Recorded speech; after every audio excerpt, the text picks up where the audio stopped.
well, what I found in life is that no matter what you're doing, we still always need somebody that we can go talk to that has insight in that can take you to the next level.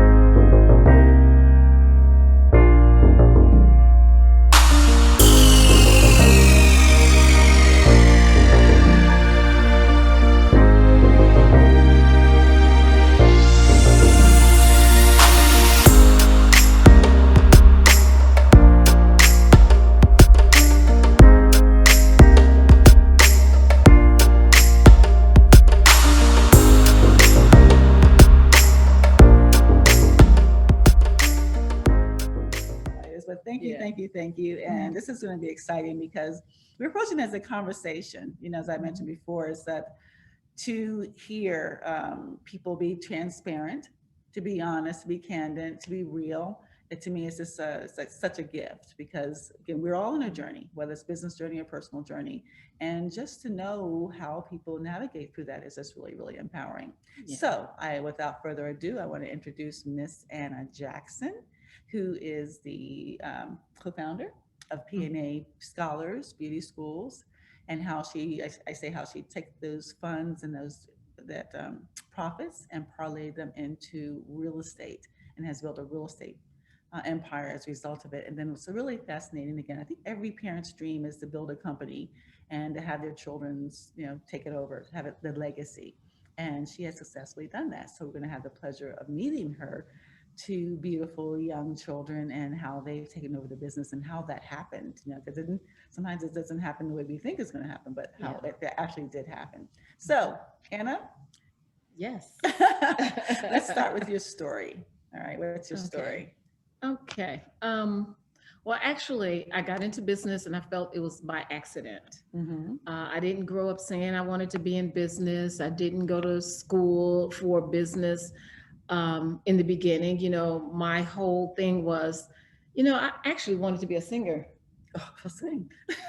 I really can't sing like that, but I was a good backup singer. But I didn't really know what I wanted to do. And I'm sure that a lot of you have had that happen somewhere in your life where you just didn't know where you were going. I just didn't have a clue as to where I was going. But yet I had an opportunity to work with thousands of people around the world, helping them to build their business and to overcome the obstacles that we face while we're in business. And that's all because I had an opportunity. I was able to take advantage of an opportunity.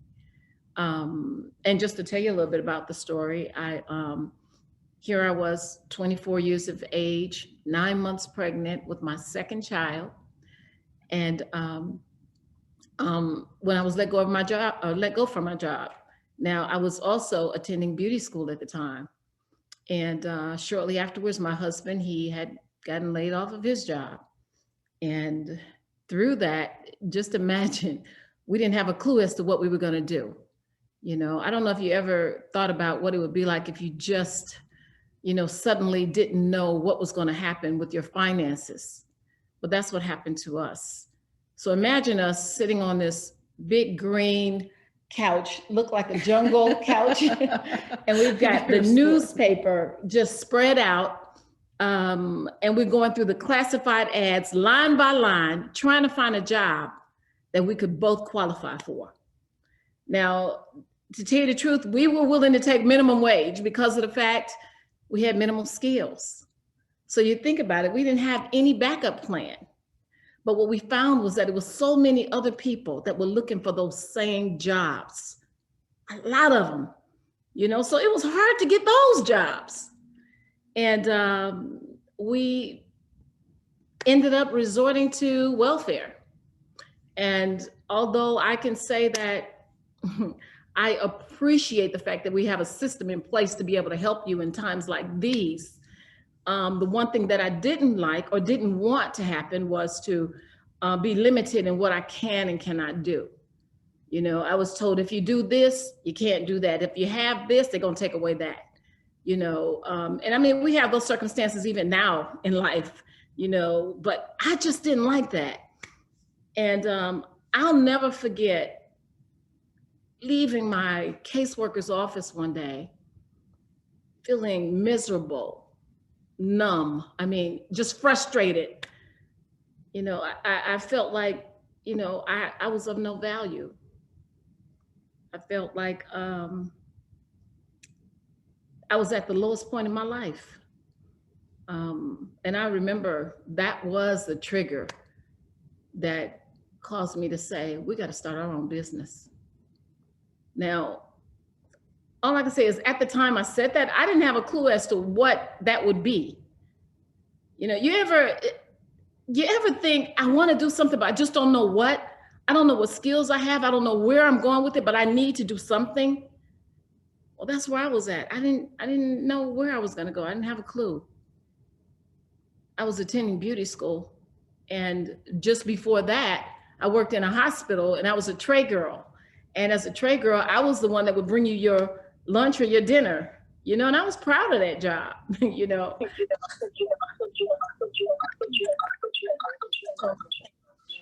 a sense of security at the time. But anyway, I can remember thinking, we got to start our own business. And I told my husband, if you ever get called back to your job, because my husband worked for General Motors, I said, we're going to start our own business. We're going to start something. So he eventually got called back. And when he got called back, I cannot begin to tell you how excited we were that he had an opportunity to get back to work. And at that time, if you're working in a plant, back when the big three was there, I mean, you're lifting steel. If you don't have no skills, you're doing what they're telling you to do. You're doing it and you're sweating. So my husband was working day and night because we had to catch up. We had to build whatever we could build. But anyway, we got us a Cadillac Eldorado. All I can tell you, I went back to beauty school. I got my license. And life went back to normal. You know what it's like when it goes back to normal, when you think, okay, we okay now. I don't need to think about anything else. I forgot all about that dream. But I thought, wow, we living high off the hog, I mean, I could do things now. And then we went to visit some friends. And I'll never forget going to visit these friends on our way home. My husband was like, let's go visit Eddie and Ann. Now I'm just gonna say those names. Y'all need to know who they are. But anyway, I knew they were on welfare, okay? And they hollered out the door, come to the back. So we went around the back because they were barbecuing in the back, but I noticed that their utilities were turned off. And I'm thinking, why are the utilities turned off? You know how we think sometimes. But she comes running out and she says, Anna, I started my business. Girl, I started my business. She's so excited about this. And I'm thinking, wow. And I hugged her and I'm thinking, wow. I'm going to tell you, I could not sleep for thinking, how did she start a business and she don't even have no utilities on in the house? That's what happens when we judge. You know how we judge people. Don't tell me you'll never judge somebody, because we all judge somebody something. So I'm thinking, how can she? I'm thinking, but yet she had the confidence and the courage to go out and start a business in spite of what her situation was. Wow. That was always my dream. That's something I always wanted to do. I wanted to start a business. And all I could think about is, now we got to do something. And I know you think about it, we got to do something.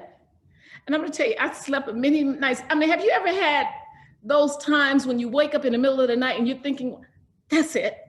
That's what I'm going to do. And you get your pen and your pad and you write it down. And if you're not, start doing that anyway.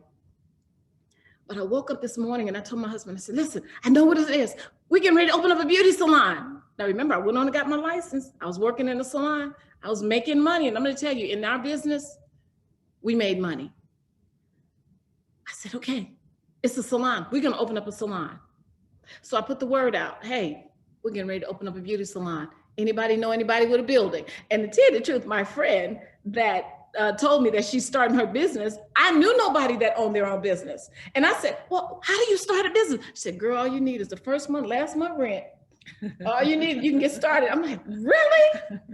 So this was my thinking. All I can tell you is there's a whole lot more than that, but but it gave me that start, and you never know who you're going to be inspired by in your life. And that's so important that you know that. We never know what person is going to give you that edge to go take that next step. So anyway, they send me to this, I got a referral to go see this lady who was trying to rent out her building. And I go see the lady and I'm talking to her. The lady asking me a lot of strange questions about me personally. And I try to say, yeah, I want to open up a shop and I want to open it up and I want it to open 24 hours. And I'm going to say, I'm dreaming. I'm telling you guys, dream big, And then she tells me, she says, baby, you need to open up a school, a beauty school. And I looked at her, I said, a school? Come on now. I barely graduated from school. I told her everything and every reason why I could not qualify for something of that magnitude. I told her that because of the fact I couldn't see myself. I could see myself opening a salon because I could do hair, but opening a school, my husband told me, he says, Anna, come on now. We got that $2,000 checks with our taxes and you try to let that burn a hole in your pocket. He said, you got to have a school, you got to have teachers, you got to have equipment, you got to do this, you got to do that. He says, we don't have that kind of money. I said, I know, but this lady, her name is Mary James. And I'll tell you her name. This woman changed my life. I said, she told me that we can do this. She said that she'll help us. She says, listen, baby, you need to open up a school. She said, I've been all around the world. I've done things you can't even imagine. If you're willing to learn, I'm willing to teach you. She says, I owned one of the top schools in the state. I'm gonna tell you, nobody ever told me that before. I didn't even know what a mentor was. I didn't know anybody that had a mentor. But this lady told me that she's willing to teach me if I'm willing to learn. She became my mentor. If she said, go right, I'm not going to the left and I'm not going to the back. I'm going just the way she tells me because of the fact I don't know any other way. Nobody else came to me to tell me this. And obviously, if she's done something like this, she knows what to do. If she says, don't turn, I'm not going. You know why? Because I was in more fear that I would lose her than anything else. She was that valuable to me. Now, she ain't give me no money to run the business to start. Now, she ain't do nothing like that. So I want you to know, having a mentor, that doesn't mean they're gonna pay your bills and help you on that level, but she was willing to give me the knowledge that I need. You know how they say, you feed a fish for a day, they'll eat for a day. If you teach them to fish, they'll fish for life. Well, that's what she did for me. And opening day of Preston and Anna's beauty school. Total enrollment, get this, 2 students. And guess what? One of them dropped out because she said we didn't have enough students. Let the struggle begin. We were faced with eviction. We were faced with utilities shut off.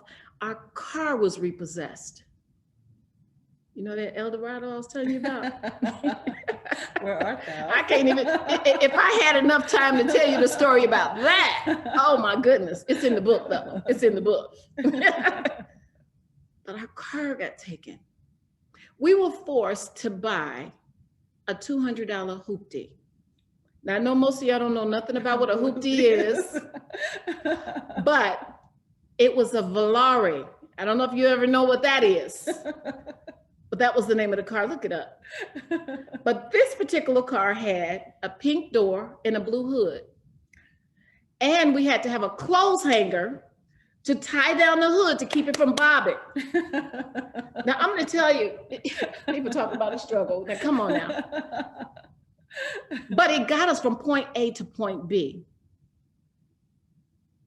I can tell you a story, but just a quick story right quick. My husband, I told him, never pick me up in front of the school with that car. because I can only imagine what You lost the other your, student. You lost the other one student.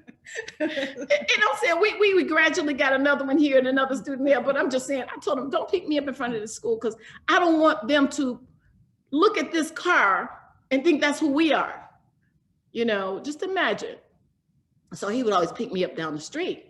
And this one day it was pouring down, raining. And I mean, this rain was just coming down. And one of my students came and she says, Miss Jackson, I think your husband's outside waiting on you.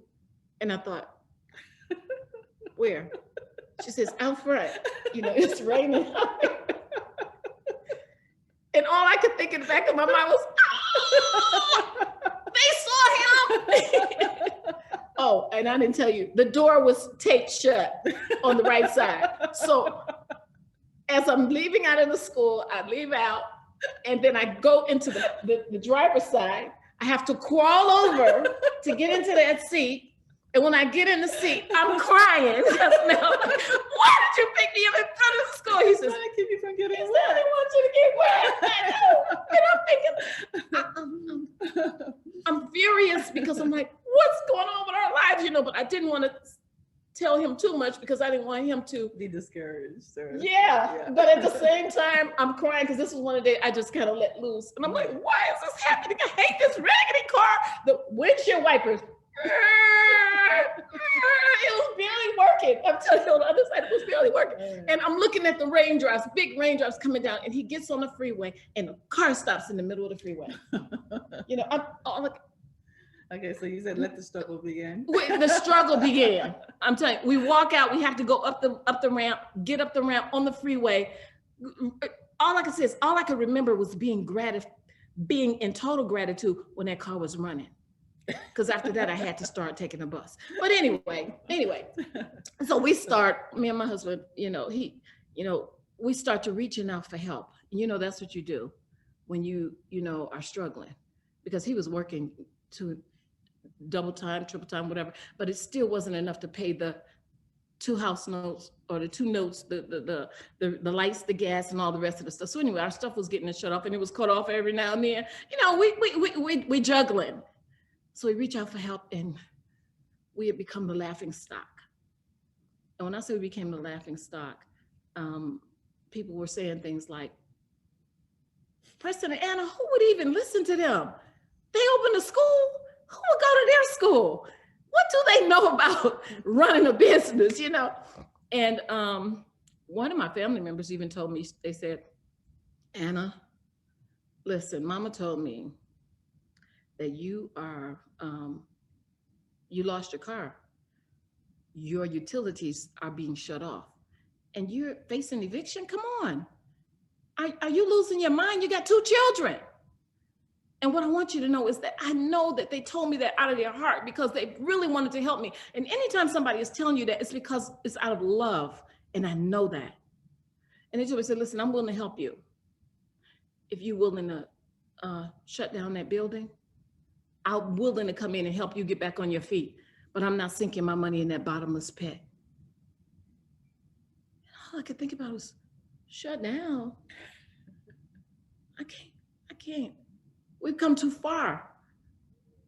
It's like we're in the middle of the ocean. We can't turn around and go back there. I already know what's back there. If we're gonna do something, we need to go forward. So we kept going. And all I can tell you is we started inundating our mind with tapes. And at that time, I used to listen to cassette tapes. I had mountains of cassette tapes. I'll be listening to them in my car. I'll be listening to them in the mornings, at night. I'm listening to people that are already successful. My goal was to be able to understand what success is. And within 3 years, we went from those 2 students to 5 students to 20 students to 280 students. Within 3 years, we made our first $1 million within 3 years. I mean, my husband was able to walk away from a job he literally hated. History was made when our school opened the first cosmetology school in Togo of West Africa. Now, I'm not saying this to impress you, but as they say, I just want to impress upon you that things are possible if you give it everything you got. I was listening to David Goggins, who was talking about how he didn't understand. He didn't have that comprehensive ability to understand. He became a Navy SEAL from just giving it everything he's got, writing down. When you couldn't comprehend, he was writing and writing and writing and writing. I remember Jim Rohn said, and Jim Rohn is probably one of my favorite. He said, make your first million. Make your first million. Not for the fact of just having $1 million, but because of the person you will become as a result of it. Your character, your endurance, your strength, everything that you will build out of that. If you make it one time, you'll be able to do it over and over and over again. And all I can say is I always remembered what he said. Just do it once, because that person you were, you'll never be again. And everything I know about being successful all goes back to, number one, get you a mentor. I can't stress that enough. And I don't care how good you are in your business. I don't care how strong you are in your business. I don't care who's been, what you've been listening to. Get somebody. Because I'm going to tell you what a mentor does. A mentor picks you up when you fall. A mentor can guide you to places you don't even know exist. A mentor will take you on a ride that you know, Miss James, what Miss James did for me, she believed in me more than I believed in myself. I just borrowed her belief. You borrow their belief, and if they've been there before, don't question it, just do it. That's what I was willing to do. Like I said, I was afraid of losing her. And I didn't even know this lady, but she believed in us. All I can say is, like I said, what Jim Rohn says, make that first million. Well, we made millions. And guess what? We lost it. When I say we lost it, all the way down to the penny, all the way back down to driving a temple, what do you call it? I don't know. Is it a temple car? I can't remember what the name of it is. But anyway, another car. All the way back down to a Pinto. Tempo? A Pinto. Not a Pinto. It started with a T, Tempo something. Oh, it's a Tempo. It was a like a Ford Tempo. Right, a Ford Tempo. That was it. Went right back to driving a Ford Tempo. And all I can say is I would hide the car again. And let me say this. A lot of people had become my friends when I had that money.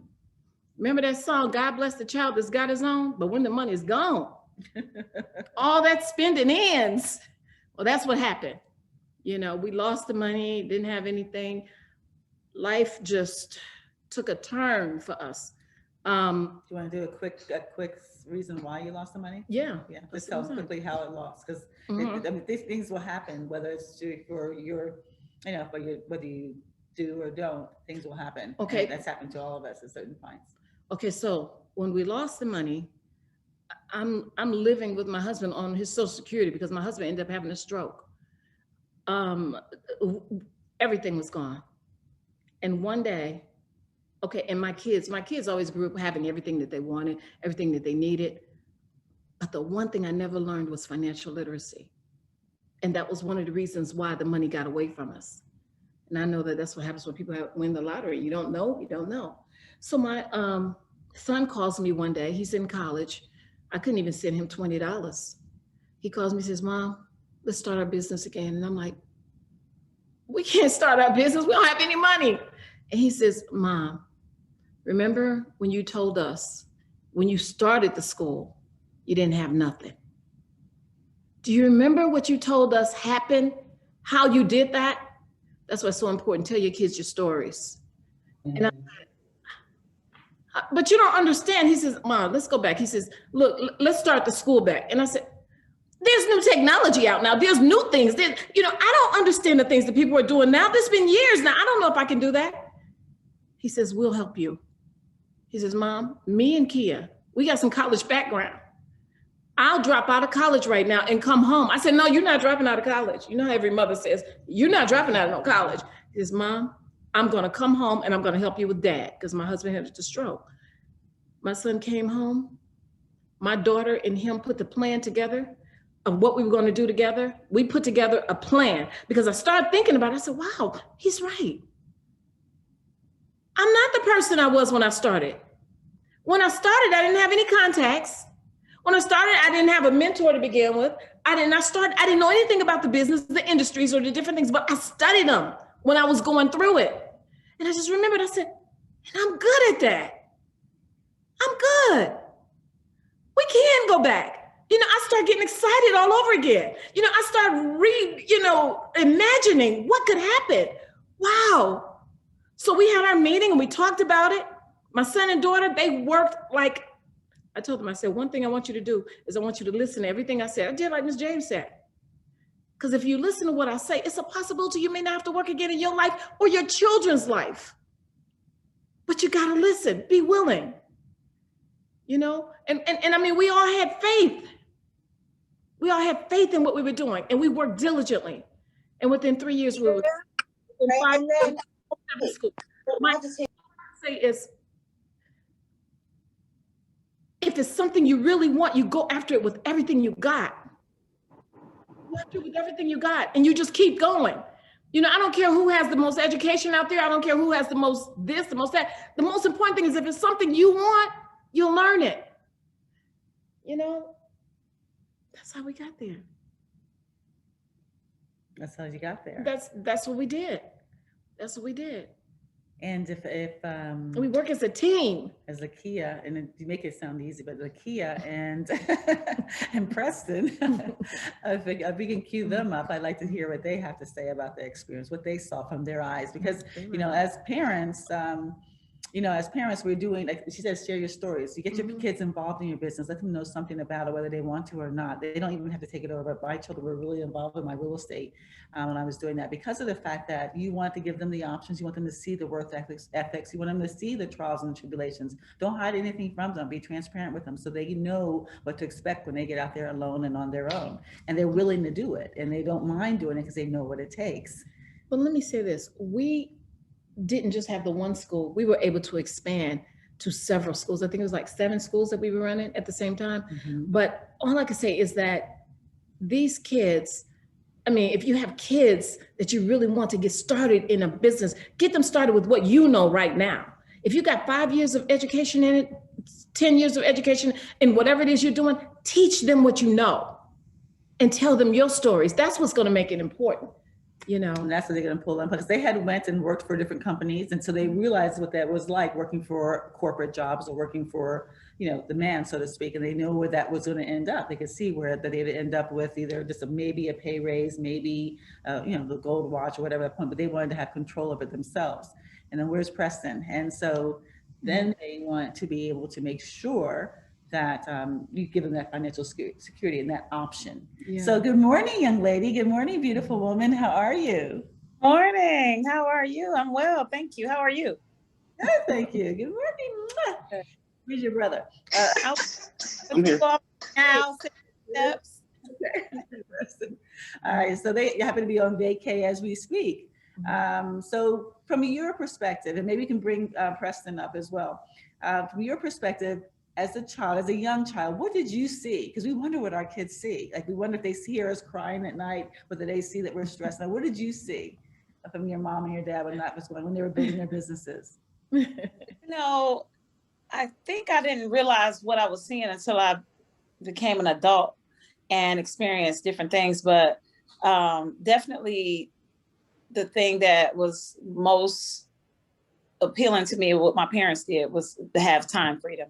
So I watched 2 entrepreneurs who had total freedom of what they were going to do, when they were going to do it, traveling, staying home, just choosing their life every day, whatever they wanted to do. So that was the thing that was most appealing to me. And I didn't realize that until I started working in a corporate setting where I was devoting a huge amount of my time to work, getting up every day at the crack of dawn, getting my daughter off to school, and then, working until it was dark outside, going to pick her up, and, just not really having any time freedom. I remember scheduling out conference the conference room at my job just so I could take a nap in the middle of the day, you know, when I was 8 months pregnant with my second child. And the only thing that I can remember, I literally remember crying and saying, I just wanted to go home. I wanted to go to sleep, just being even pregnant, working every day. And just having a memory of what my parents' life was like. It was just, you know, definitely what inspired us to go into doing the family business. And may I ask how young you are? Because you look like a teenager at this moment. And for the purpose of them knowing, you know, that what ages that you are, because I'm impressed that you have the president of PNA Scholars Beauty School. So what age is president of the business? I'm 41 now, and we started, we're second generation owners, and we actually started the business, reopened the business in 2003. And at that time I was 23 years old. That's impressive. Yeah. First. And then, young man, good morning. How are you doing, Preston? Pretty good. How are you? I'm fine, thank you. So what did you see? Because you're a few years younger, yes? Yes, Maybe a lot younger. You're way younger. The baby. Oh, you're the baby. I had to carry him to work with me. So what did you see then as a young child, as far as your parents, what they were doing in their lives? Like what light bulbs went off in your head? Well, I grew up in the industry, but I never wanted to be in the field growing up. You know, I was a dreamer. I wanted to be Bill Gates. And it wasn't until I entered the real world that I realized how amazing of a thing it was that they actually did start, and how it's not as easy as we all think it's going to be. You know, we all think that we're all going to have our own dreams. And like I said, it was never my intention or passion in the beginning to join this field. But, you know, I'm glad that I am in it. It's, you know, a wonderful field to be in. But yeah, growing up, we definitely had a turning point. When my sister graduated from high school, she had a brand new Cherokee. And when I graduated, I had whatever I had. Yeah, I still have my, yeah. What's your you? Yeah, I think what was I don't even know what I was in back then, but You don't even know the name of it Timing anymore. should have came earlier. and then when I got to college, you know, yes, times were hard, and you know, and I used to look at these couple $100,000 checks my mom used to make, and was like, oh, that's nothing, you know, I'll make way more than that. But then I'm starting to look at what the starting rate's going to be once I get out of college. It's like the intro rate, even, you know, in the field I was in, was $40,000 a year or something like that. And that was the dream. Right. Right. So, yeah, you know, and eventually things started to make sense. And look at us now, 20 years later. And then the thing about it is we were able to, it allowed us to have financial and time freedom to be able to pursue our other passions. So everything ended up not working out anyway. So what were you thinking, what did you see what triggered you to call your mom and say, hey, I'm going to leave school, I'm going to leave college and come home and do the business? I think we couldn't come up, I was eating ramen noodles and we couldn't come up with, no, I mean, I didn't really see much of a future in not the future I hoped for. And I'm thinking back on where everything went wrong, where everything, you know, how our life changed, you know, so, yeah, I remember even my sister was sending me money out to help me. I was working, I've always worked, but I needed help in college, and we were all trying to, you know, figure out bills and tuition and room and board and things like that. And it was like, you know what? Like, what was that school thing again you was telling me about? That workout. Right. Our mother discouraged us from opening the school because at the end of her owning a school, there became some big challenges with the government and compliance and the regulations that the Department of Ed had on our industry. And it became overbearing. It's still overbearing to this day, but we manage it very well. But she just was like, you don't know what you're getting into. It's so much, and the oversight is just, overwhelming. And we were like, well, if you did it by yourself, we know if we come together, we can do it together. And so we do. And that's our primary source of funding is the federal grants and loans for student aid. And it's a lot to participate in those programs, but it's worth it. We have time freedom. We work hard, and sometimes we spend a night at the school preparing for an audit or an inspection. We're audited twice a year, but for the federal government, we annual reporting. We just this past week had an accreditation inspection, which happens every 4 to 6 years. Also, this is our year for our recertification with the Department of Ed. So it's always something going on compliance-wise. But I'm thankful that we're able to help handle that. And my mother is able to express her pure passion in helping people and being a light of our school, and our students love her. She's a mother to everyone. She's more than a school owner, more than a teacher mentor. She's like the mother to all of our students, and they love her. And that's one thing I could say, that we can duplicate anything that she's done as far as the paperwork in the school and open up the school and that sort of thing. But the passion that she has for people is like amazing. I don't know if it's duplicatable, so. Oh, you have it in your hearts. You guys, you have it in your hearts. So what was it like growing up at home? So like at the dinner table, what was the conversation like when you guys were going through this? Preston, what do you remember? First I convinced Lakia to do it, and my mother, she didn't want to have any parts in it. So we said, you know what? I think we fear of lost her. We said, you know what? We're gonna do it. Like just give us a couple tips. Let us know, the blueprint. And we started doing it, and then next thing you know, she's like, okay, let me do this part. Okay, all right. So let's meet on Tuesday, and we're gonna go over the licensing plan. So once she saw that we were moving, she jumped in. But yeah, she in the beginning she just felt like it was gonna be too much work, and she wasn't up for it. But once she knew that, I guess she had a team that was going to help her, that changed everything. Yeah. But it wasn't. Oh. Go ahead, Lakia. I was about to say, she has always inspired us to do our own thing, to be entrepreneurs. I can remember my mother telling me, college for both of us was our own initiative. She didn't ever believe in that. She was like, look, college teaches you how to turn a page. Remember that? Oh yeah, she got us in network marketing.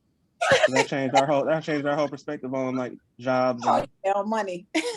College, yeah. Oh my God. It made us completely unsatisfied with anything college had for us. It was like, wait a minute, we're gonna do this and still not be able to go to Bora Bora? Oh no. But it definitely inspired us to my mother's time that she did some network marketing. It wasn't something that I personally like doing, but I learned a lot. It was a very good experience. Yeah. I'm just thinking about how passionate she was in it, and how it definitely took us to another level with dreaming. Yeah. And contributes to our lives now, because I can say that we live the lives that we dreamed of living, at that time. Describe the life. What was the life like? I've always okay. I love to travel, and that's always been one of the top things on my list. And I could say that I'm traveling like twice a month now.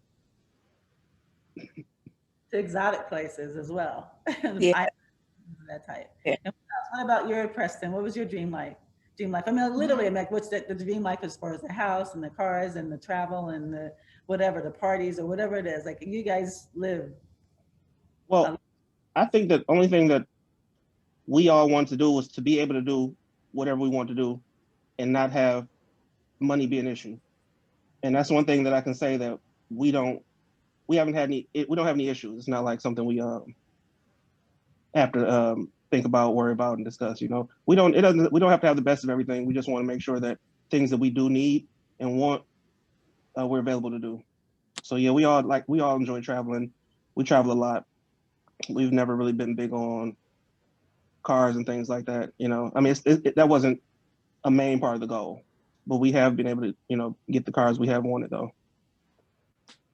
Your Yeah. mom, but you guys, you're not big on cars, but you got some nice cars. Let's say that. But your mom says that you also give back a lot, which is really important, and you do a lot to the community. And so, share some of that with us. Yeah, every year we do a homeless event with our school, and in addition to things that are, not formal, but this is one of the formal events that we have. We bring in women from shelters in, and we do a hair for the homeless event. And we service about 200 women and children on that day. We have professionals that come from the industry and they participate, and our students may assist them. And it's the most wonderful experience. These people come in and get pampered from head to toe. And it's, it's very uplifting. The news will come in and do a story on it. We have a lot of politicians from the community coming in and speaking to the people. We have vendors and from beauty supply stores and restaurants that come in and offer their services. And it's just a beautiful thing that we do annually. And we also have coming up, we're doing a memorial blood drive in memory of Preston Jackson Sr.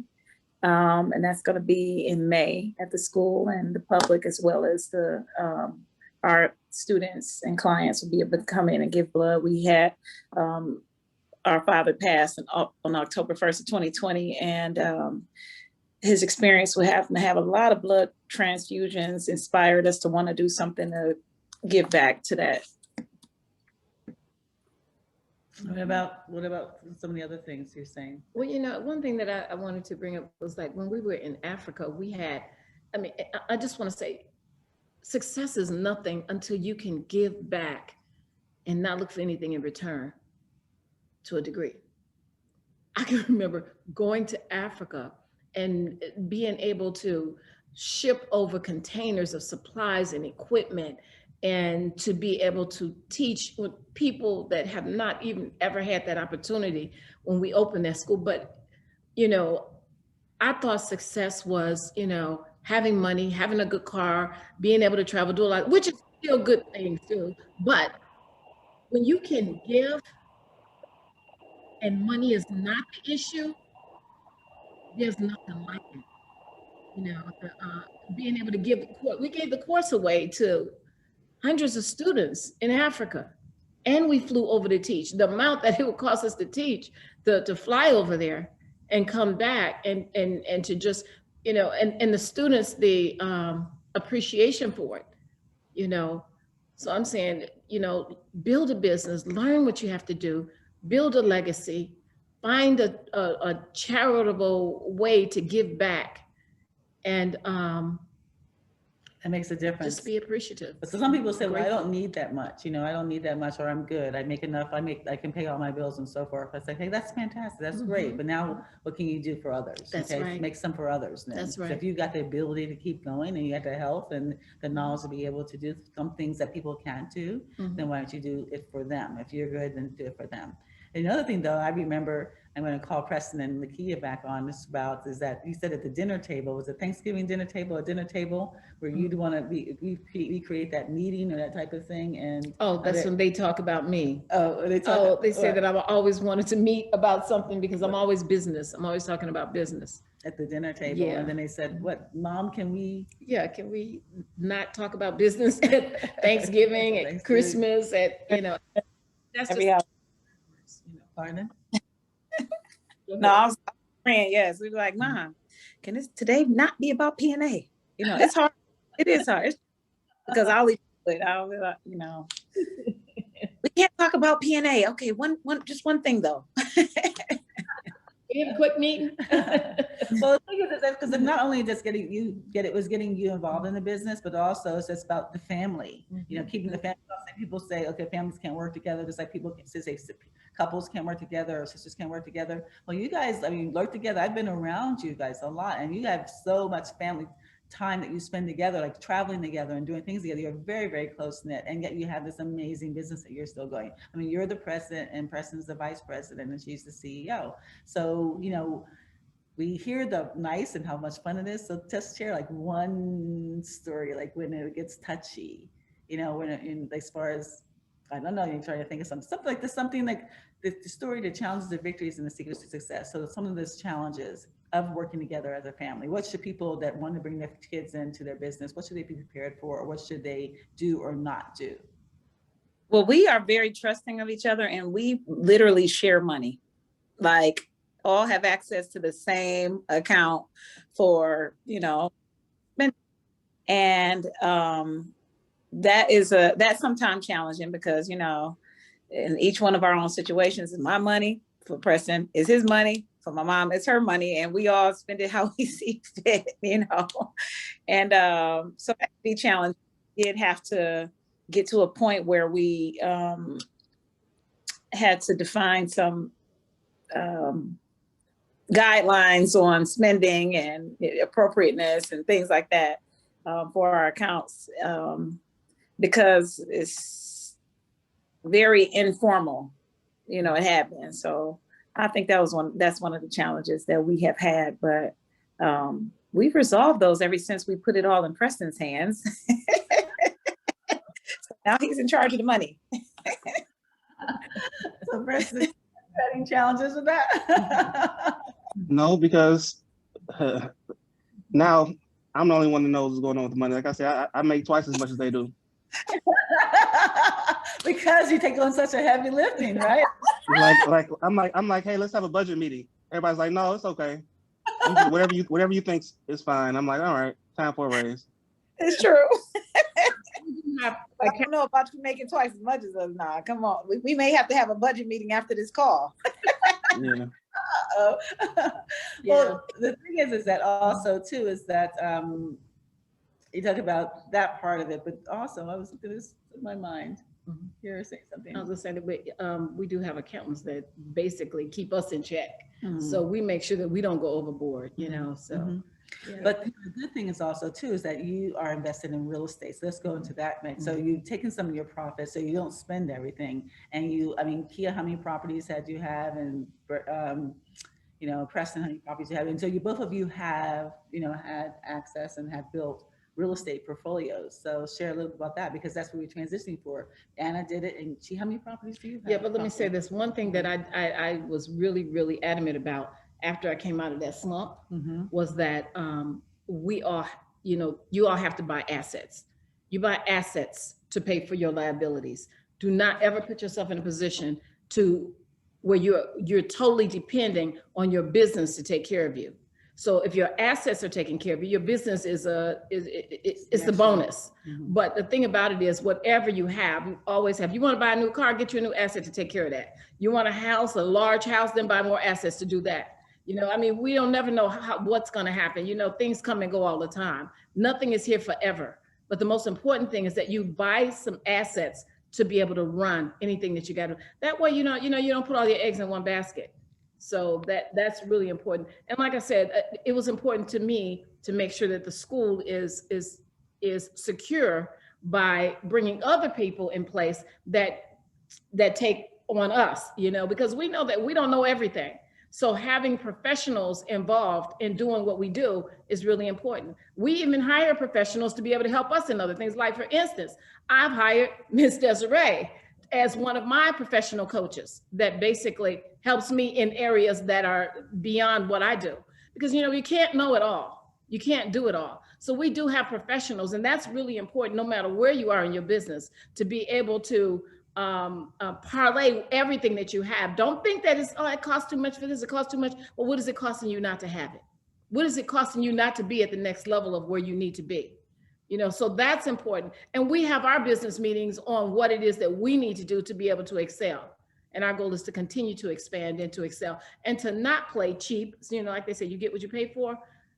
If you don't take care of you with the best you can possibly use or have, then you leave yourself a free fall, you know, so. And the real estate is huge because of the fact that, you know, you're able to buy at certain times and then be able to sell at certain times, to be able to have that cash flow from different businesses. You have a variety of single families, you have commercial, you have multi-residential, you have I mean, just different spaces, so that works for you. Real estate is one of the best things that works for you. Yeah. What are your thoughts on that, Kia? As far as the real estate, I think it was my mother has always talked to us about diversifying our income and making sure we have assets and don't buy anything we wanted to buy. And we were younger and wanted nicer things, you know, but she would say, if you don't have an asset to pay for that, you don't need it, you know? So I started investing in real estate on my own, you know, and I think it was 2010. Yeah, like 2010. And we all got in around that time of buying a lot of properties in Detroit. And I was able to purchase 7 properties of my own. 6 of them were residential, 1 commercial property. And they were a very good source of income, having a few of them that were through Section 8, and then having some other really good tenants in other properties. So that was the best thing that we could have done, because that's money that I don't have to think about, you know, pay the taxes once a year, make sure the tenants are happy. But other than that, just collecting the money. And it allowed us to be able to offset other liabilities, like our mortgage is completely handled by these real estate properties that we have. So that doesn't even, you know, come into. So our income that we earn from PNA scholars, if anything was to ever happen, we have that as well. So that's what my mother always said. One of the stories that she shares with us is that when the government took the programs, or were really cracking down on default rates for the federal student aid, you know, she had to have something else to support her. You know, if they pulled it at any time, what are you going to do? If this money cuts off tomorrow, if the wrong administration is in there and something happens, and what are we going to do? And so we have all invested in properties. And another thing is that we all experienced after the pandemic. I mean, so how many of us thought that was going to happen? How many thought, you know, how many of our businesses were either slowed down or shut down and had to pivot because of that? So being able to have it was just huge. That's a real life experience. Yeah. So what about you? What has been your interest in real estate? I've always been interested in real estate. That's one of the things I've always wanted to do. I have a few properties that we manage. Actually, I'm getting more into flipping houses now. It's I guess the pandemic hasn't been so well with rentals, but it's been really good with buying and selling. So that's more what I'm focused on now. But I do still have some rentals that I keep renting out. And you co-own other businesses with other business partners, you know what I'm saying? Yes. Investments are diversified. So diversified. So ladies and gentlemen that are listening, I want you to start putting some things in the chat. We're going to open up some of your feedback and some of your questions. You know, so put it in the chat so we can see who has a thought, a story. So we start with a story, your challenges, your victories. So what would you say your secret is to success before we open up for questions and responses? Believing in yourself enough to know that you can do anything, and to get a mentor. I just can't say that enough. Having someone to be able to guide you. You know, like someone was just telling me the other day, you can read a book, or you can read a book on how to swim, but unless you get in that water and learn how to actually feel when that water touches your body, you don't really know how to swim. So whatever it is that you have to do, you want to be able to get somebody that's well versed in it. It will cut years off your learning curve, and have the faith and the belief that you can still do it no matter what, you know, and just keep going. Just keep going. And I would say also, not accepting no as an answer. My mother taught me that if somebody can do it, then that means we can do it. So, You know, I learned that at a very early age to be able to find a solution. When there's no solution, there's a solution. And having that, being taught that from my mother has been just invaluable. So That's something you can apply to any part of your life, right? Mhm. You know, yeah, whether yeah. it's personal, any Yeah. part, you can teach your children. What about you? What's your secret to success? I don't know if you hear you. Oh, can you hear me, Preston? And again, you said, what's my secret to success? I would say the secret to success is consistency and just hard work and dedication. I think a lot of people believe that it comes overnight. What people don't understand is even when we did start school in 2003, we didn't make any profit for 3 years. I moved back in with my mom. I picked up another job on the side just to help, pay some of the bills with the school. It took a long time to get it together. Anytime somebody tells you can make money overnight, you need to watch out for them. It just doesn't always, it happens, but it's not duplicatable, not easily, So, I mean, there are some areas out there, there are some ways to make fast money, but I think that best way is just to go in there, take your time, do your research. You need to understand that even with any business, you have to plan for no profit for at least a year or two.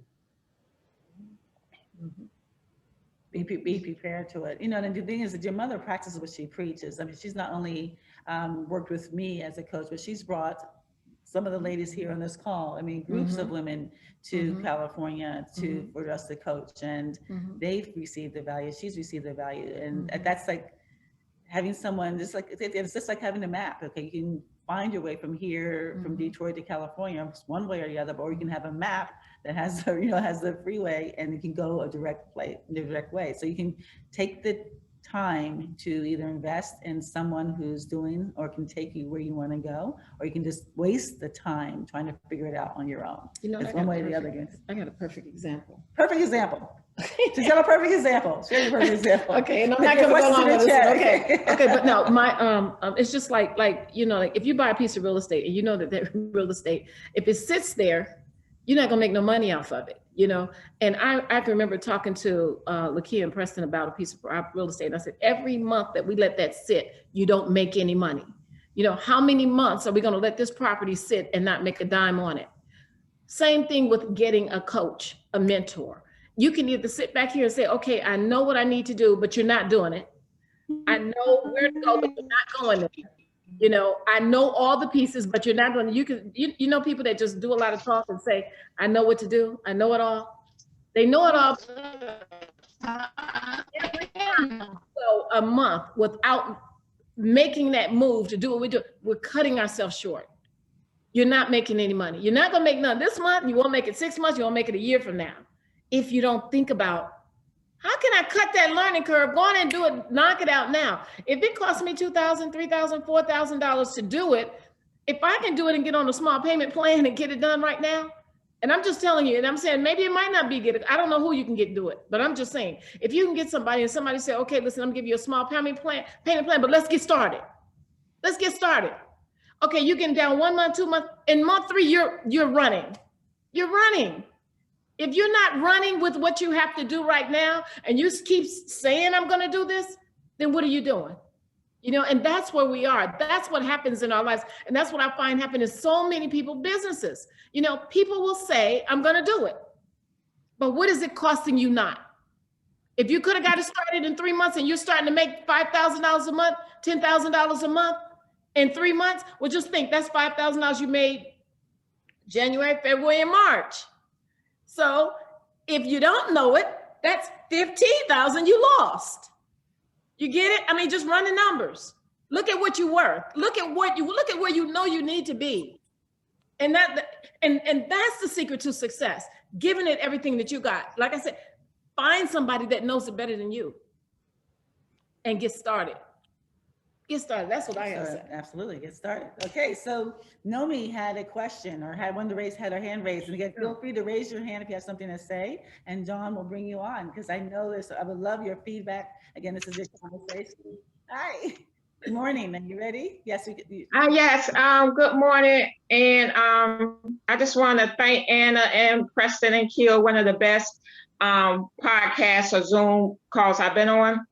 Presentations, thank you. And just to thank them also, I know they don't do it for publicity or, I lost a son in November and Keel called me and like, Noni, we have I can give you 2 free nights in DC where my son lived free of charge at a Airbnb. And it was so nice and so fantastic when they talk about just being in that position to give. I am a recipient and a witness. That was just so beautiful. And I took some good notes.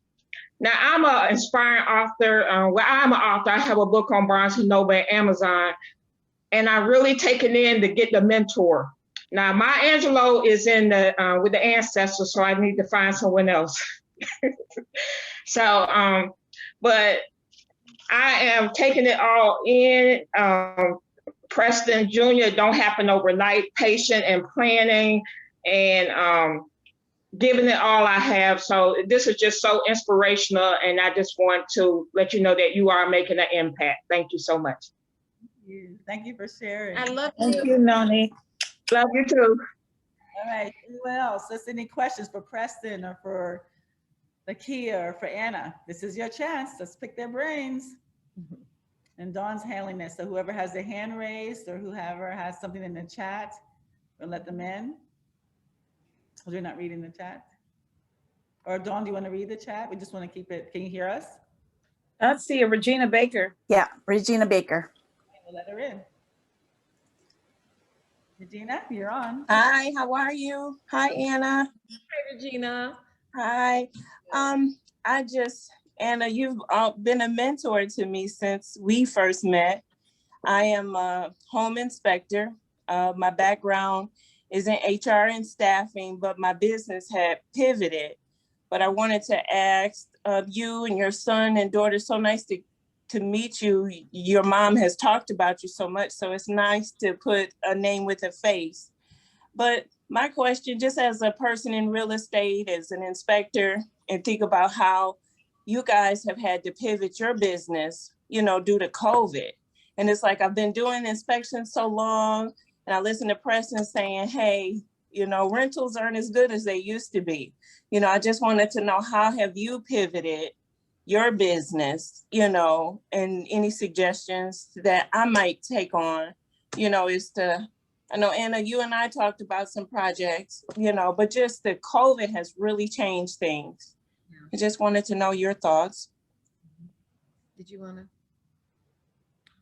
Kia, you're muted on there. Okay, last year, right when the governor announced that we were in a pandemic and that the state of Michigan was going to be going into quarantine, that was huge for our business. We are a cosmetology school, so everything we do is practical, hands-on for the most part. There's a part of theory, but we really had to think outside the box. So to take cosmetology school virtual and go online teaching, we just had to, really think outside the box. So we started having supply deployments and our students picking up whatever they needed from the school and them learning online through Zoom. And we got with the company who we were able to put our curriculum online, and we did everything virtual, which I have students that have graduated through the program, all virtual. And I'm still like, wow, how did that happen? And they're, going into the field and successful at it. And it was just something we never imagined doing. hello? She got dropped for a second. So is that well, she gets back and Preston can answer. When you're in real estate, now you're an inspector, there's a lot of activity in the purchase and in the buying market. I mean, the markets are hot, you know, so being able to either make different connections with different realtors, if you have to start building relationships, I mean, this is a perfect time to start building relationships with real estate companies, not one-on-one, being able to go in to a real estate office if they're still having their monthly or weekly meetings, maybe doing it virtually and saying, hey, this is some of the new laws or new techniques or new equipment or new processes that a lot of people don't want people in their home possibly. So maybe you use a double mask and you use a shield or certain things that you may do or things that the realtors can share with their clients that you're doing as a home inspector to make them feel safe about you coming through their home, whether you wear gloves, whether you wear booties, whatever the case may be, but really having to nurture, if that's the industry you want to stay in, then nurture the relationships. And that way, even when things return to normal, you'll still be in the highlight of their, you know, because you'll be the one company that have actually reached out to them and tried to educate them on what's going to happen, you know, after the pandemic when things open up or what's happening now, how you can do the inspections now. Because there is a lot of activity in the sales, you know, people there. Okay, and then some of the inspections I do are the CFC compliance for City of Detroit and some for HUD. And it's like since the city is kind of opening up now, you know, they're like mandating that we come in and get these inspections done, but people are fearful. And even you know, going in, you're like, I don't want anybody in the house. And I'm like, I don't want to be in your house either. Well, you have to be able to say, again, we have a makeup artist who's doing makeup, but she's double masked and she wears a shield. Gotcha. Okay. You know, you have to go in looking like, what is it, the Ghostbusters or whatever. That way they'll feel comfortable and you'll be willing to do it because for you, it's worth it. So absolutely. Right. Thank you. Your question. Anyone, any other feedback? Anyone else? Any other questions, Dawn? Did anyone have their questions, answers up? And Regina, I will talk to you about that later too. Okay. Thank you. Kimberly Jackson. Yes. Good morning, Kimberly. Thank you all, Anna, Preston, Lakia, Desiree. I have been following you all since Monique Home. During this pandemic, I've learned so much just from the webinars I've been watching and podcasts. And so thank you for your honesty. It sparked a fire under me. I'm actually in a home care business. So I typically do live-ins with families. I travel with them and take care of their loved ones while they're on vacationing or just visiting family. And so I've done it for a long time. And right now I'm in the process of opening a home health agency. So my question for you is, with the lack of funding, I want to do so many things, real estate. I want to open up a home care business, but my question is financial literacy. When I start making money, how do I learn about the literacy and what to do with my money? So I will not even go bankrupt, but that I will be sane when I start making money. Oh, me answer it? Do you want to? No, you can answer it. I'll answer it. I'll let her start. Okay, I'm going to tell you. Well, as far as I'm concerned, it was really important that I learned as much as I could before I even got an accountant, because of the fact, you know, and I'm saying nowadays, you know, you can go on YouTube, you can buy books, it's a lot of different ways that you can learn how to grow your money or whatever you need to do. But the most important thing is, before you hire somebody, know a little bit about it yourself, just to you know, slow that curve down. You don't want to go in and just know nothing. You know? Okay, thank you so much. Do some homework, you know. The most important thing is spending less than we actually earn. You know, if you're spending everything you earn, and that's what we had a problem with before, spending money and not having a plan in place, having that, knowing exactly what you want to do. You should do that before you even get any money, so that you'll know. You know, then you know it'll go over. You know, but having a plan in place. So Thank you so much. second that motion as far as having some education yourself, whether it's the classes or just because you want it to be, and when you hire your accountant or your bookkeeper, whatever, you want to always interview three. I always interview three people in everything that I do, because then I can neutralize the answer. So someone can be this way and that one can be that way. And then I have specific questions and ask all three the same question.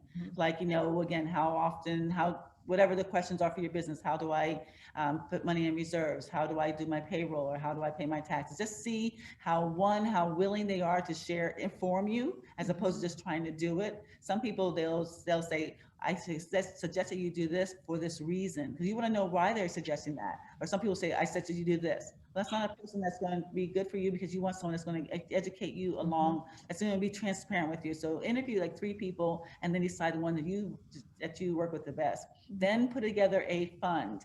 Like they have, like we have as a child, we had that best Christmas fund, and create a real estate fund that they always say pay yourself, which is really a challenge when you're starting a business, because sometimes you don't get paid at all. But being able to have, like, pay it like a bill, like your utility bill. My attitude is that we have here is DWP or whatever. It can't be more important than me. So even if it's a small amount, whenever you have money come and have X amount of times, take it. I have created different little things for starters. There's a Acorn, ACORN. And what you do is you can set something up, and they take out, they round your dollars. So they round it up. So if you're spending, $19.99 or $19.95, that 5 cents will go into investment. So that little change that we don't miss, that little bit. Then you can also schedule where you can have $50 or $100, whatever dollars every month just go into the account. You don't even touch it, it just comes right out of your account. I did that for my kids, my sons, like in birthdays and Christmas. Instead of giving them something tangible, I gave them these type of accounts. And to this day, that's the money they have that they're saving to buy real estate with. So what they have is LELLE, ELLEVEST. It's a woman driven, and they empower women. And I have the same type of thing where, $100, $200, whatever, money that you won't miss, because if you have to do it, then sometimes it just doesn't get done. You'll pay a bill or do something more quote unquote practical first. So just have it come out of your accounts. So designate that for your real estate, designate that can be something, or just create an account or automatic withdrawal in your own account that goes to a savings account that you've designed to be your real estate account. And, a story I want to share really quickly that inspired me a long, long, long time ago is that I always felt that I had to have a lot of money even to go to the bank. So one day I was in line in the bank, Bank of America, and this was maybe 30 years ago. And it was a long line, and I was rushing, and the girl in front of me was saying, well, hey, you can get in front of me. I'm on my lunch break. And I said, okay. So we started talking. She says, well, I'm here to deposit, to have a deposit. I said, oh, really? He says, I'm depositing $5.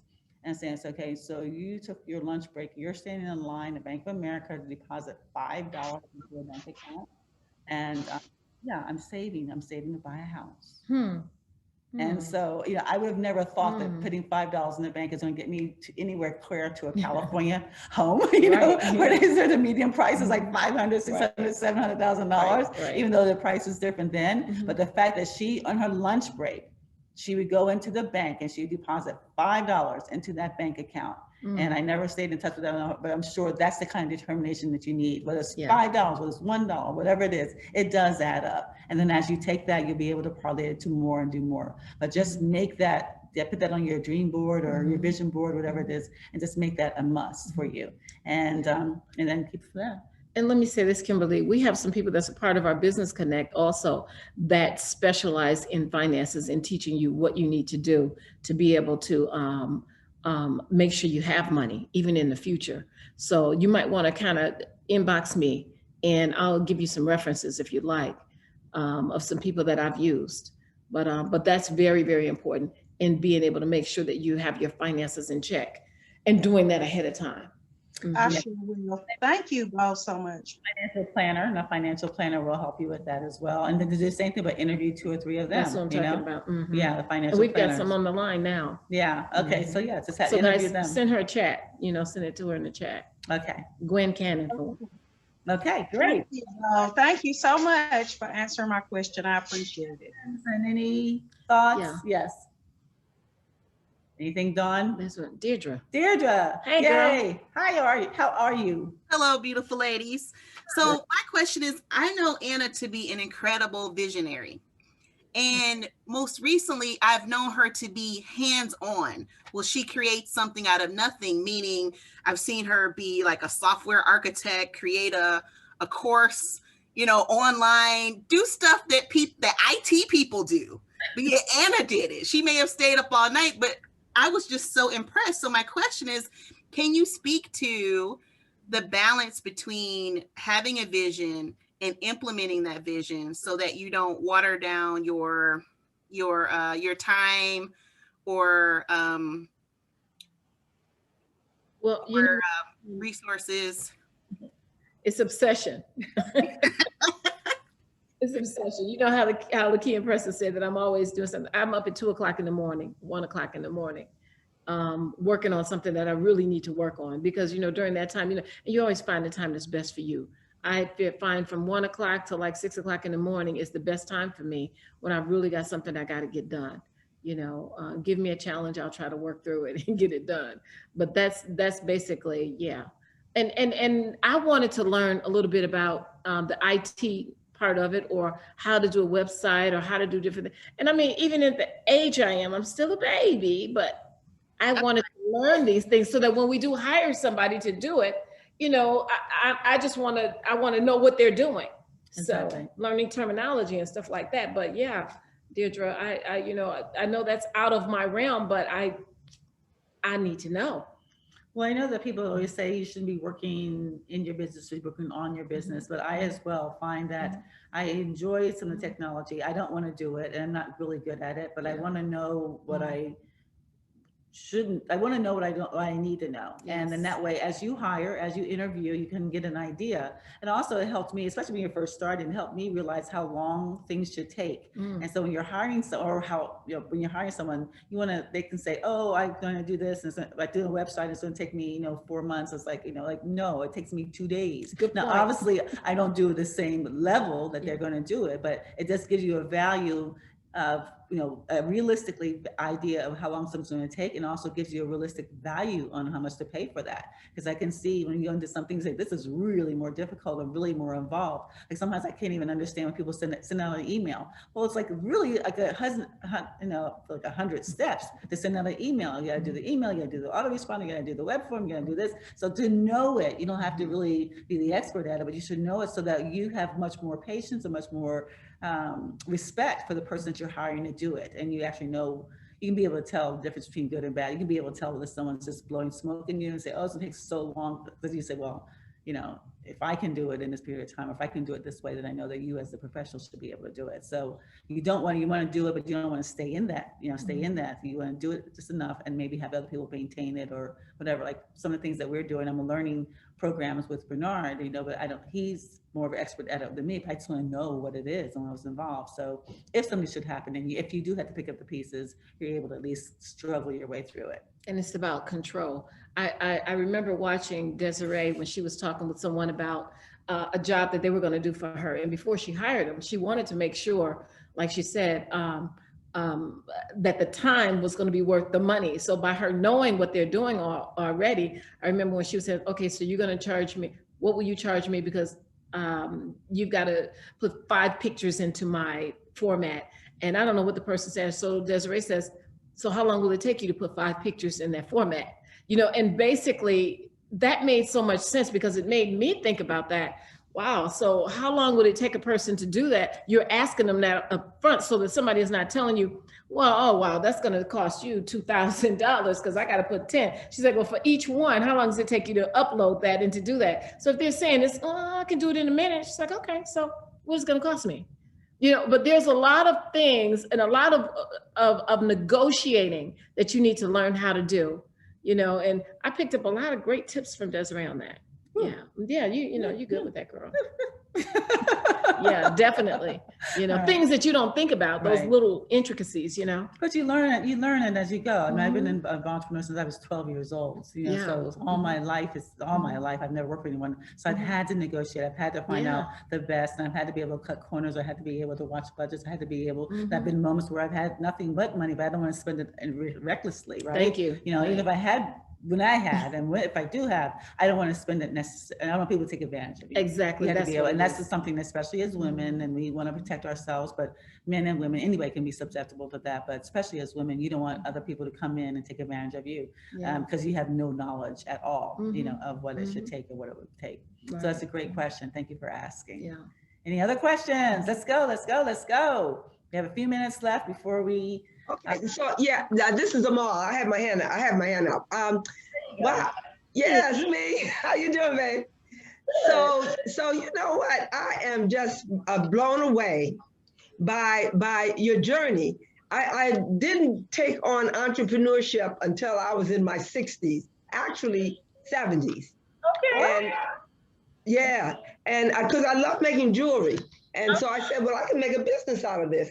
I wish I had you as a mentor to carry me through, because the actual art of it I can do. Bam. So put some loops together and make the beautiful bracelets, silver and wire wrap stones and stuff. But as far as the business end, it was just like a heavyweight, especially getting it online. What do I do here? And it really, it really stopped me. It really did. I thought to myself, you know what, at 70 something, I certainly don't need to do this because I'm retired and I'm doing fine.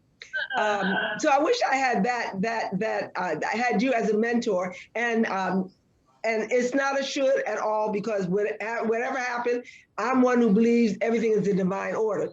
However, but when Deirdre said that you tackle something and you would stay on it all night, I said, wow, you know what? And I would have had that time, but I get so exasperated when I get in a you know, on the computer, you can get to a place where you don't know which way to go, and then everything so I take if I had some hair, I'd flip my hair, but I take my hat off to you for your perseverance and to teach your children, and to have them join you in the business, and for all of you to be successful. That's one thing I would desire for my kids as well.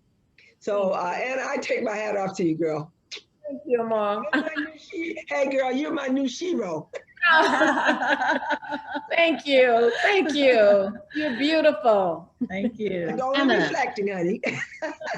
Anna, can I also say how 20 years ago, Anna Jackson said to me, what is it going to take for us to pay all of our bills and live the life we want to live and go where we want to go when we want to go there? And we agreed that it was going to be about $10,000 a month. So she said, so we need to create $10,000 a month.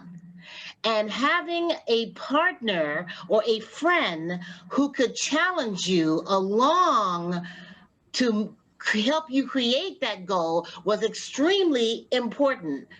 And 20 years ago, we both met that goal because we had each other to feed off of and say, okay, where are you at now? Okay, where are you at halfway through the month? Where are you at 3/4 of the month? And then when we both reached the goal, we said, okay, now we know what to do.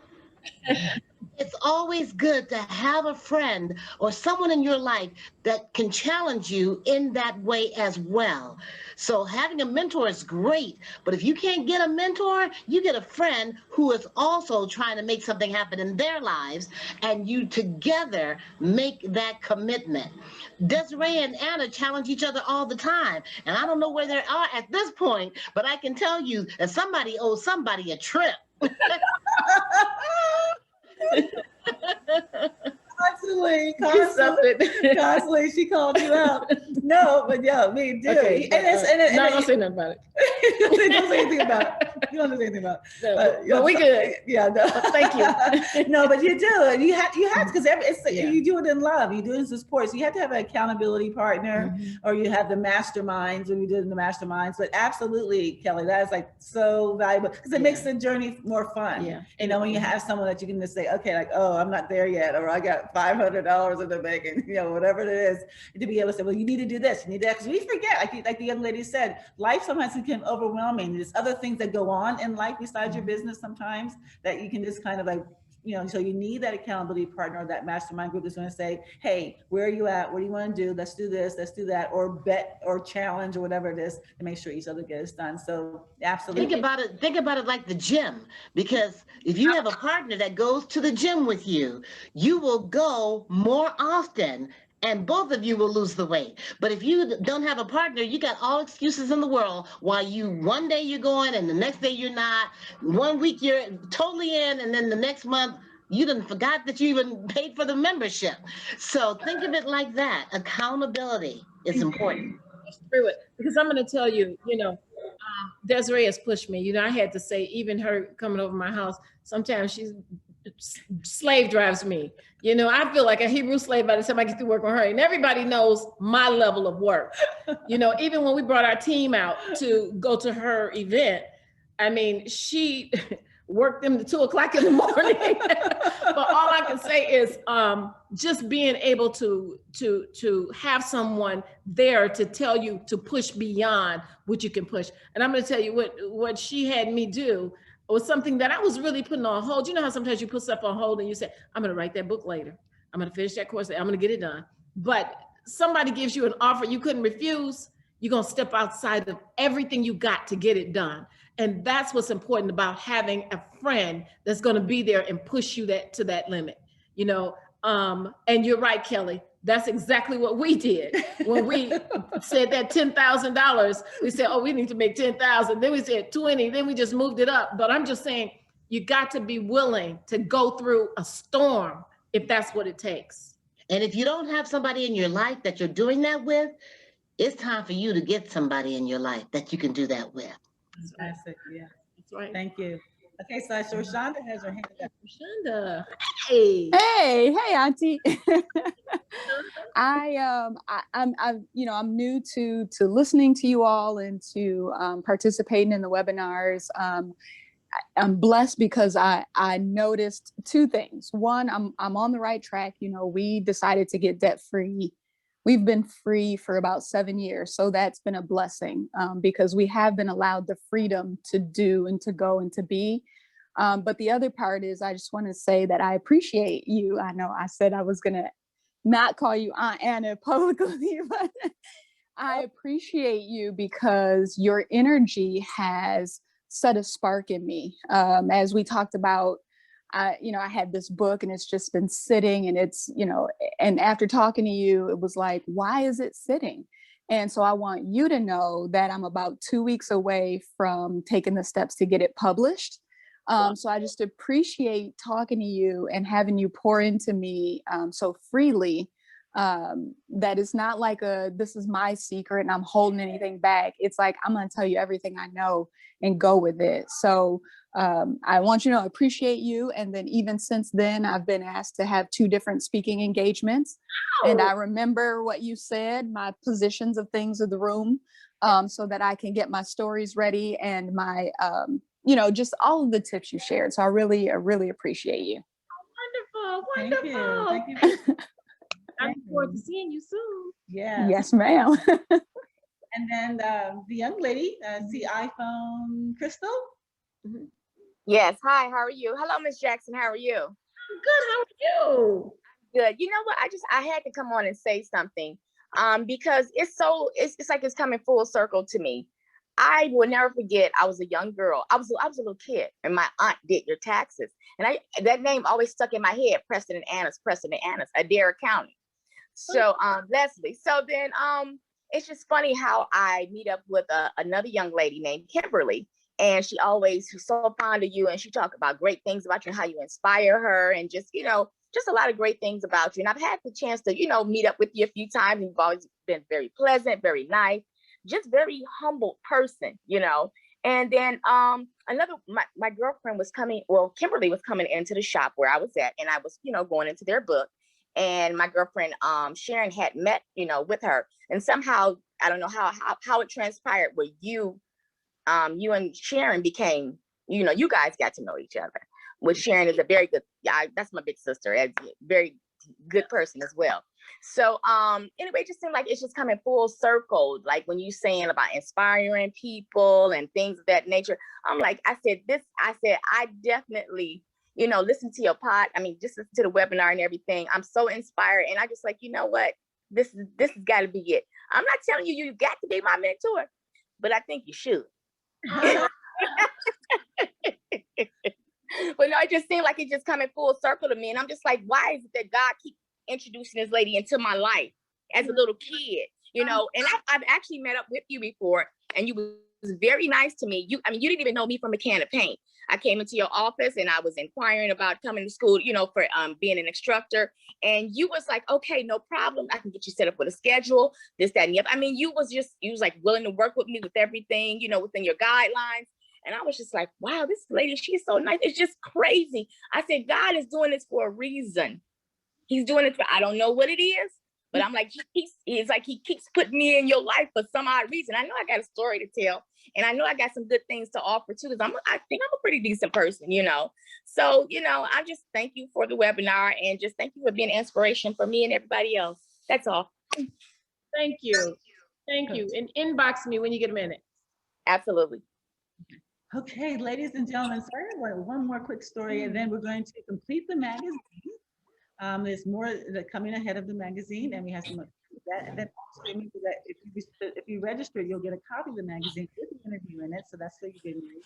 And then we also will have another breakout session, so that you'll be able to connect with more people and be able to meet some other people before we leave. So one thing that we talked about Anna and her children, but I have a funny story about her grandchild. So Lakia's daughter. Which is the one that you gave her a property and you took it away? Oh, Love. Love. Okay. Oh. Okay. So Lakia's daughter is named Love, and just briefly, because we're going to go to the other things, but just briefly to the story. Oh. It was just really cute. She said, "I'll give you tell her the story." I don't remember all the details. Oh, well, I had given her a property some time ago. Back when the housing market had really fell through. I bought a piece of property for like I don't know, maybe $5,000. This was a brick home with a nice garage. I call it a B kind of a neighborhood. $5,000. That's what I told you. You all need to get on that. But anyway, I bought that property for $5,000. I had a tenant in it. Something happened when the tenant left. I just didn't feel like renting it out. And I was talking to Love, and I said, Love. How old was she then? Love was, she wasn't even out of high school. She had to be 16. 16 years old. Okay. She was 16. But she's aggressive. And I told her, I said, Love, I'm going to give you this property. And I broke it down, told her all about it. I said, but I'm not going to help you with nothing. You know how to get those fancy purses and those fancy other things that you buy that's expensive, gym shoes, the designer, this and that. Take your money, put it in this property. And I'm going to give it to you. She says, okay, Grandma. I said, now they paying $800 a month for this girl. You need to go and get that. $800 a month. She said, okay. She danced with it, didn't do anything with it. Month came by, 3 months came by, 6. I took the property back. She asked me one day, well, can I go see it? I said, I took that back. She says, why? I said, because you weren't doing nothing with it. And I want you to learn a lesson. Next time somebody give you something, you take care of it and you do whatever is necessary. Otherwise, you won't have that opportunity again.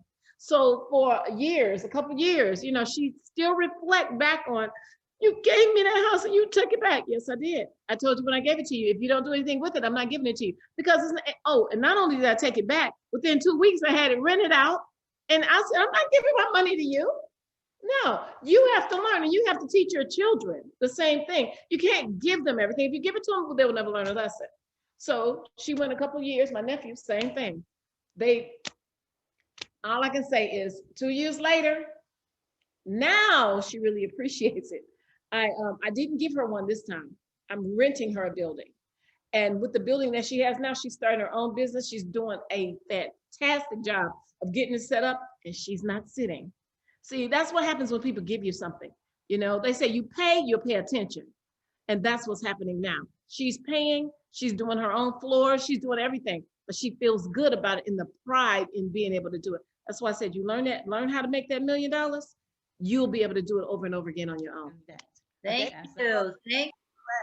Thank you, everybody. Thank you.